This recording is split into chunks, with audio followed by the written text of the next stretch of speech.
1857 के रिवॉल्ट के बाद अंग्रेज़ों के सामने एक बड़ी कश्मकश थी। कश्मकश ये कि इस विद्रोह में जिन क्रांतिकारियों ने भाग लिया वो मरने से भी नहीं डरते थे, तो उन्हें ऐसी कौन सी सज़ा दे जो मौत से भी भयानक हो। काफ़ी सोचने के बाद अंग्रेज़ों के दिमाग में एक आइडिया आता है, और ये आइडिया था सेल्यूलर जेल, यानी काला पानी। एक जेल जिसमें चींटियाँ आटा नहीं बल्कि इंसान का मांस खाती थीं।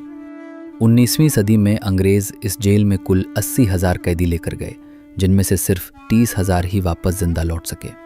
अगले 10 मिनट में आप धरती पर मौजूद एक ऐसे नरक की कहानी सुनने वाले हैं जिसे खुद कई अंग्रेज़ों ने बंद करने की मांग की, और आपको ये लगने लगेगा कि उन क्रांतिकारियों को इस जेल में ले जाने की बजाय फांसी पर लटका देना कई बेहतर होता। 1857 की क्रांति वो तूफान था जिसमें अगर थोड़ी और एकता होती और ये कुछ समय और लंबा चल जाता तो अंग्रेज़ी हुकूमत का भारत से सफाया हो जाता। ये बात अंग्रेज़ों को भी पता थी, इसलिए इस विद्रोह के दौरान जिन क्रांतिकारियों को अंग्रेज़ कैद करने में सफल रहे, उन्हें वो भारत में रखने का रिस्क नहीं ले सकते थे। इसके लिए उन्हें एक ऐसी ज़मीन की तलाश थी जो भारत से हज़ारों किलोमीटर दूर हो। अंग्रेज़ों की ये तलाश पूरी हुई। मेनलैंड इंडिया से लगभग 1300 किलोमीटर दूर सुदूर समुद्र में अंडमान एंड निकोबार आइलैंड्स की राजधानी पोर्ट ब्लेयर पर 10 मार्च 1858 को लगभग 1000 क्रांतिकारियों को एक जहाज में बैठाकर अंडमान एंड निकोबार की तरफ भेजा गया। कई दिनों के सफ़र के बाद जब ये लोग उस आइलैंड पर पहुंचे तो वहां पर उनके सामने घने जंगल और जंगली जानवर थे। जहाज से उतरते ही सबसे पहले इन लोगों को जंगल काटने के काम पर लगाया गया। फिर इन कैदियों ने अंग्रेज़ों के रहने के लिए कमरे बनाए।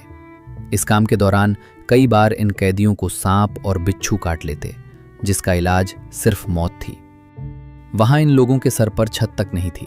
ये खुले में ज़मीन पर सोते थे, जहां कदम कदम पर मलेरिया और प्लेग जैसी बीमारियां थीं, जिनसे ये कैदी बेमौत मरते थे। आने वाले कुछ सालों में यहाँ कैदियों की संख्या इतनी बढ़ गई कि अंग्रेज़ों को एक प्रॉपर जेल बनाने की ज़रूरत महसूस हुई। साल 1896 में ये काम शुरू हुआ। सबसे पहले एक बड़ी 4 दीवारी बनाई गई, जिसके बीच में एक बड़ा टावर बनाया गया। जेल का निर्माण कार्य कैदियों के कंधों पर ही था। मुख्य इमारत के कंस्ट्रक्शन में बर्मा से लाई गई लाल ईंटों का इस्तेमाल हुआ। 1906 में बनकर तैयार हुई ये जेल 7 इमारतों में बटी हुई थी। जेल की मुख्य इमारत के अंदर इमरजेंसी के लिए एक बड़ी घंटी लगाई गई।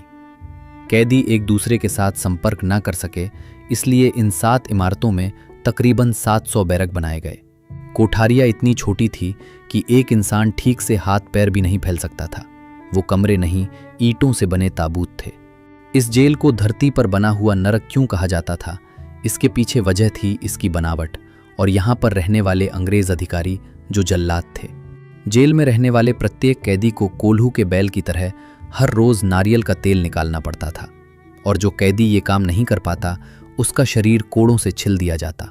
नारियल से तेल निकालने के अलावा इन कैदियों से रस्सी बनवाना, कपड़े सिलवाना और चक्की से आटा पिसाई जैसे काम करवाए जाते। अगर कोई कैदी काम ठीक से नहीं कर पाता तो उसे हथकड़ी से बांधकर एक दीवार के सहारे खड़ा कर दिया जाता, जहां वो कई दिनों तक बैठ नहीं सकता था और न उसे खाने पीने के लिए कुछ मिलता। जेल में सैकड़ों सिक्योरिटी गार्ड थे। गलती करने पर इन कैदियों को ऐसे खुरदुरे कपड़े पहनाए जाते थे जिनसे इनका शरीर बुरी तरह छील जाता था। सोचिए, एक तो गर्मी का मौसम और फिर इस तरह के कपड़ों में कटा फटा शरीर, कितना पीड़ादायक था। इन कपड़ों में ये कैदी हिल भी नहीं सकते थे, और फिर इन घावों से जो रस्सी निकलती थी उसका भी कोई इलाज नहीं था। और उन खुले घावों पर जब जंगल की जहरीली चींटियां चिपक जाती थीं तो कैदी चाहकर भी उन्हें हटा नहीं सकता था। दलक से टॉयलेट की सुविधा भी नहीं थी। कैदियों को 2 तरह की थाली मिलती थी, एक से ये खाना खाते और दूसरी को नहाने धोने और शौच के लिए इस्तेमाल करते। रात के समय इन लोगों को बिना बिस्तर नीचे ज़मीन पर सोना पड़ता था। कई कैदी इन सजाओं से तंग आकर भागने की कोशिश भी करते थे, लेकिन लगभग सभी पकड़े जाते। पकड़े जाने पर इन्हें तड़पा तड़पा कर मारा जाता। इन सब के बाद भी अगर कोई कैदी भागने की कोशिश करता तो पहले तो वो वहां से निकल ही नहीं सकता था, क्योंकि जेल के चारों तरफ बस घने जंगल ही जंगल थे, जहां पर जंगली जानवर उन्हें नोच नोच कर खा जाते। और दूसरी बात यह कि यहाँ से कोई कैदी भागना भी नहीं चाहता था। क्योंकि इस वक्त तक अंग्रेज इन कैदियों की जिंदगी इस कदर नरक बना चुके थे कि अब उनमें जिंदा रहने की इच्छा ही खत्म हो चुकी थी। मार्च 1868 की बात है। जेल में 238 कैदियों ने अपना एक गुट बनाया और जेल से भाग गए। लेकिन जेल से निकलते ही इनमें से कईयों को आदिवासियों ने मार दिया। कुछ ने वापस पकड़े जाने के डर से खुदकुशी कर ली और बाकी वापस पकड़े गए, जिसके बाद जेल अधीक्षक जेम्स वॉलकर ने 87 कैदियों को फांसी पर लटका दिया। फरवरी 1872 में वायसराय लॉर्ड मेयो जब अंडमान की यात्रा पर थे, तब इसी जेल में एक शेर कैद था, शेर अली अरीदी। एक शेर जिसने पिंजरे में रहकर भी शिकारी का शिकार कर दिया। वो कैदी जिसने भारत के सबसे पावरफुल आदमी वायसराय लॉर्ड मेयो को जेल के अंदर ही मौत के घाट उतार दिया, जिसके बाद ये जेल और मशहूर हो गई। शेर अली को फांसी हुई। साल 1872 में यहां से 2 कैदी भागने में सफल रहे। इन दोनों ने जंगल से लकड़ी काटी और एक नाव बनाकर कोलकाता की तरफ भाग गए। लेकिन ये उनकी बदकिस्मती थी कि बीच रास्ते में उन्हें एक अंग्रेज जहाज मिल गया और दोनों वापस पकड़े गए। 1857 के मशहूर क्रांतिकारी और उर्दू के प्रसिद्ध शायर अल्लामा फजले हक खैराबादी भी इस जेल में कैदी थे। खैराबादी इस जेल के बारे में लिखते हैं कि हर कोठरी में कच्चा छप्पर था जो दुख और बीमारियों से भरा हुआ था। कोठरी की छत हर वक्त टपकती रहती थी, हवा पथरी से भरी थी और बीमारी का खजाना थी। बीमारी सस्ती थी और दवा महंगी थी। बीमारियों की तो कोई गिनती ही नहीं थी। चारों ओर खुजली और कुबा फैली थी। घाव भरने के लिए कोई इलाज नहीं थी। दुखी आदमी को दिलासा देने वाला कोई नहीं था, ना ही बीमार व्यक्ति पर दया थी।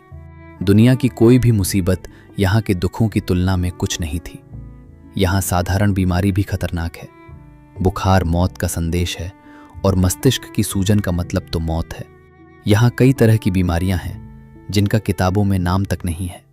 जब कोई रोगी मर जाता है तो साफ सफाई करने वाले शैतान लाश को उसके एक पैर से घसीटता हुआ बिना नहलाए कफन के उसके सारे कपड़े उतार के एक ढेर के नीचे दफना देता है। न उसके लिए कब्र खोदी जाती है और ना ही मृतक के लिए नमाज अदा की जाती है। अंततः 1861 में 65 साल की उम्र में खैराबादी भी इन्हीं दुखों के साथ दुनिया से विदा हो गए। 1908 में चंदन नगर में कमिश्नर के घर बम फेंकने वाले इंदु भूषण रॉय को भी इसी जेल में रखा गया था। जब से वे इस जेल में गए थे तब से उन्हें हर रोज अपमानित किया जाता था, जिससे आखिरकार वे इतने टूट गए कि उन्होंने माफी मांगने के बजाय अपने कुर्ते से फांसी लगा ली। इंदु भूषण की तरह इस जेल में हर रोज कई कैदी खुदकुशी करते थे।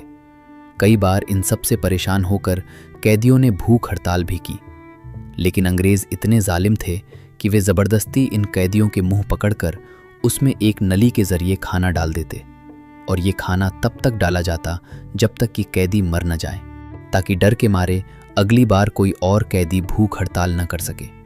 काला पानी का ये यातना आत्मा शिविर साल 1942 तक चला।